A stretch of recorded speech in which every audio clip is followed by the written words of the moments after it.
হয় কোকিলা ডাকে ভূষণে যৌবন বসন্ত আজি যৌবন বসন্ত আজি রইতে নারী ঘরে তোমরা কুঞ্জ সাজাও গো জয় গৌর হরি হরি হরি বল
আসিতে পারে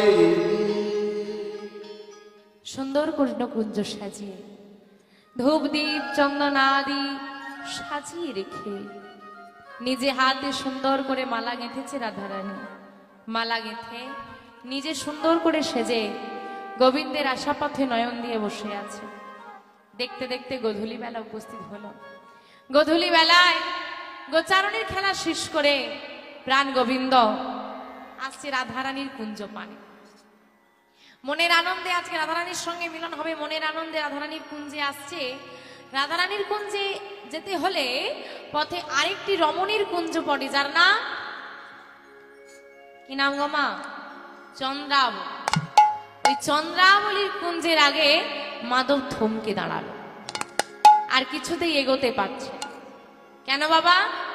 না রাধারানী যেমন ভালোবাসতো গোবিন্দকে, চন্দ্রাবলীও ভালোবাসতো। সেদিক থেকে দেখতে গেলে বৃন্দাবনে সবাই ভালোবাসতো, কিন্তু বাবা আমরাও গোবিন্দকে ভালোবাসি। আমাদের ভালোবাসা হচ্ছে স্বার্থপরতার ভালোবাসা। গোবিন্দ গাড়ি দাও, বাড়ি দাও, ছেলে দাও, মেয়ে দাও, চাকরি দাও, দিতে পারলেই ভালো, আর দেওয়া শেষ, গোবিন্দকে মনে রাখাও শেষ। কিন্তু চন্দ্রাবলীও ভালোবাসতো, আর তার মনে বাসনা ছিল, হে গোবিন্দ শুধু তুমি আমাকে একটু সময় দিও, যেন আমি তোমাকে নিজের মতো করে একটু সেবা দিই। ব্যাস তুমি আমার ঘরে একদিন এসো, তোমাকে একটু সেবা দেব, এটুকুই মনের বাসনা। আজকে চন্দ্রাবলীর গৃহের সম্মুখ পান দিয়ে যাব, যদি দেখতে পাই নিজ কুঞ্জে নিয়ে চলে যাবে, আমার আর রাধারানীর কুঞ্জে যাওয়া হবে। তাহলে কি করব? দাঁড়িয়ে দাঁড়িয়ে চিন্তা করছে কি করব। দেখতে দেখতে অন্ধকার নেমে এলো, সন্ধ্যা হয়ে গেল।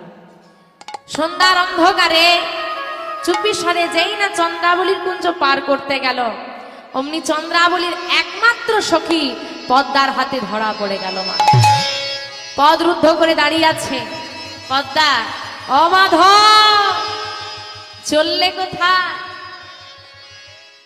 পদ্মা, তুমি তুমি এখানে? ও মাধব, আমার সখীর কুঞ্জের সম্মুখ মানে আমি থাকবো না তো কে থাকবে? পদ্মা, তোমার কাছে আমার করচলে নিবেদন, কুঞ্জ, আমার পথ তুমি ছেড়ে দাও, আমি আসবো তোমাদের কুঞ্জে, অন্য একদিন আসবো, আজ আজ আমায় বেঁধে রেখো না। দেখো তোমাকে ছাড়ার তো আমার অনুমতি নেই, তবে তুমি দাঁড়াও, আমি চন্দ্রাবলীকে ডাকি, সে যদি অনুমতি দেয় যে পথ ছেড়ে দে তাহলে ছেড়ে দে। মাধব মনে মনে চিন্তা করছে চন্দ্রাবলীকে যদি ডাকে চন্দ্রাবলী কোনো মতেই ছাড়ে দেবে, কি করব?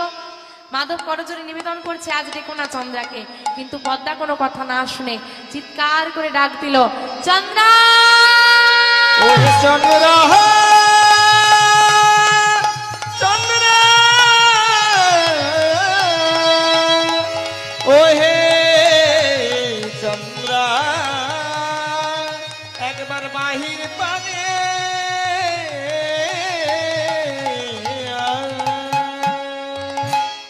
চিৎকার করে চন্দ্রাবলীকে ডাকছে, কি বলছে জানো? চন্দ্রা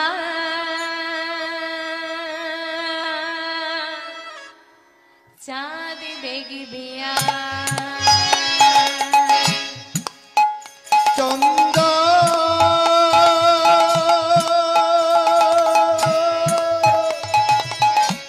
চাঁদ দেখবি চন্দ্রা চাঁদ দেখবি কেমন চাঁদ ঘিরেছি, চাঁদ ঘিরেছি, কেমন চাঁদ ঘিরেছি, চাঁদ ঘিরেছি, কেমন চাঁদ ঘিরেছি, চাঁদ ঘিরেছি, কেমন চাঁদ ঘিরেছি, চাঁদ ঘিরেছি, চাঁদ দেখবি চন্দ্রা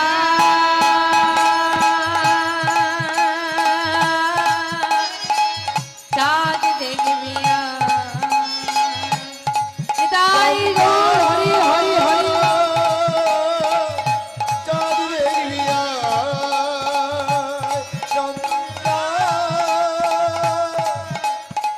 চাঁদ দেখবি চিৎকার করে যেই না চন্দ্রাবলীকে ডেকেছে, বাহিরের দ্বারে বেরিয়ে এলো চন্দ্রাবলী। বাহিরের দ্বারে বেরিয়ে এসে জিজ্ঞেস করছে পদ্মাকে, পদ্মা ডাকছিস? এ কি মাধব তুমি? মাধবকে দেখে গলবস্ত্র হয়ে দাঁড়ালো চন্দ্রাবলী। হে মাধব, হে কৃপা, হে দয়া, কৃপা করে আমার কুঞ্জ তুমি গ্রহণ করো। তোমার কাছে আমার অন্য কিছু চাওয়ার নেই, আমার মনের অন্য কোনো বাসনা নেই, আমার চাওয়া বাসনা শুধু এটুকুই, তুমি একবার আমার কুঞ্জে এসো, যেন আমি তোমায় সেবা দিতে পারি।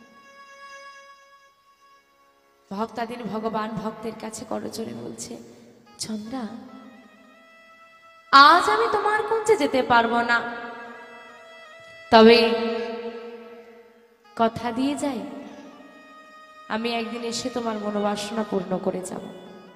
না না ও মাধব, আজ তুমি আমার কুঞ্জে আসতে পারবে না, আমি মানলাম। তুমি কথাও দিয়ে গেলে একদিন তোমার কুঞ্জে আসবো, আমি মানলাম। তুমি একদিন আমার কুঞ্জে আসবে, কিন্তু মাধব আমি তো কথা দিতে পারবো না গো, যতদিনে তুমি আমার ঘরে আসবে আমি আমার এই দেহগণে থাকবো কি? দুদিনের মানব দেহ, আজ আছি কাল নেই, ধার করে আনা দেহ তো